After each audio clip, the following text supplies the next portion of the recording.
कुछ सहाफ़ियों ने सबसे पहले ये बताया था कि Imran you have to be very careful. तो मैंने उनसे कहा जी कि क्यों, क्या कोई रीज़न हो गया? उन्होंने कहा जी कि जिन लोगों ने आपको पहले गायब किया था, उठाया था, आपके साथ जुल्म और ज़्यादती की थी, वो लोग अब ये कह रहे हैं कि क्योंकि हमारी तवक्कुआत पूरी नहीं हुई और ये आदमी वापस से अपना काम उसी तरह कर रहा है और इसका इम्पैक्ट हमें परेशान कर रहा है, तो फिर अब इसके लिए जो है ना वो आखिरी हल यही है कि अब इसको एलिमिनेट किया जाएगा। वो जब कुछ साफियों ने इस तरह कहा, अच्छा उनको भी ना कन्फ्यूजन था, वो कुछ मुझे ये कह रहे थे कि आपको दोबारा अगवा कर लिया जाएगा और अब आप बहुत लंबे अरसे तक के लिए अगवा हो जाएंगे। वो तो मैं बिल्कुल नहीं चाहता कि मुझे अगवा किया जाए, वो एक तकलीफ दे प्रोसेस है। यानी मुझे अपने जब मैं अगवा था, मुझे जबरी तौर पे लापता किया गया था, उस बीच में मैं कभी कभी ये सोचता था कि अरशद शरीफ शहीद जो है वो मेरे से बहुत बेहतर रह गए हैं। यानी इस दुनिया से चले जाना ज्यादा आसान है और वो जो तकलीफ है जिसको वहां बर्दाश्त करना पड़ता है वो बहुत मुश्किल है। और क्योंकि आप दुनिया से कटे हुए होते हैं, आपको इन्फॉर्मेशन ही कोई नहीं होती, ना आपके लिए दिन दिन होता है, ना रात रात होती है, ना आपकी कोई मर्जी होती है, ना आप अपनी मर्जी से खा पी सकते हैं, आपको चलने के लिए भी जगह मुयसर नहीं होती, बस आप एक पिंजरे में बंद होते हैं। आपकी सोचों तक के ऊपर पहरा लगा हुआ होता है, हर वक्त 24 घंटे आपको मॉनिटर किया जा रहा होता है।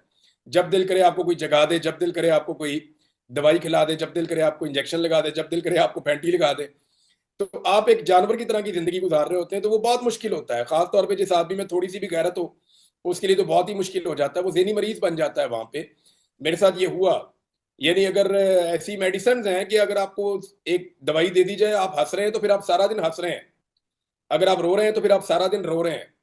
यानी ऐसी अजीबोगरीब चीजें हैं। तो वो जो लोग अभी मिलिट्री कस्टडी से आए, अगर आप उनसे पूछें तो वो कोई अच्छी याददाश्तें नहीं लेकर आए। वो आपको बताएंगे कि जेल में रहना बहुत आसान है और मिलिट्री कस्टडी में रहना बहुत मुश्किल है। तो मुझे उन्होंने कहा जी लंबे अरसे के लिए आपको गायब किया जा सकता है। फिर मुझे एक दो सोर्सेज है, उन्होंने कहा कि आपको बहुत केयरफुल रहना है, आपकी जान को खतरा है।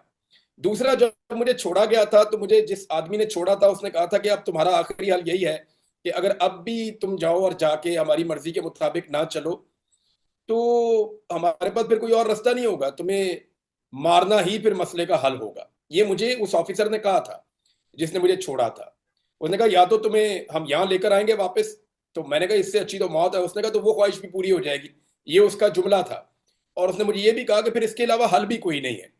तो मैं अपना काम कर रहा था। देखें, मैं 5 महीने तक काम नहीं कर पाया ना, मैं, आपने मेरी हालत देखी है, मैं नहीं कर पा रहा था। उसके बाद फिर मैंने शुरू कर दिया। अब जब मैं काम शुरू किया तो मुझे दोबारा धमकियां आना शुरू हो गई। पहले मुझे लालच देने की कोशिश की कि इमरान रियाज को खरीद लेते हैं।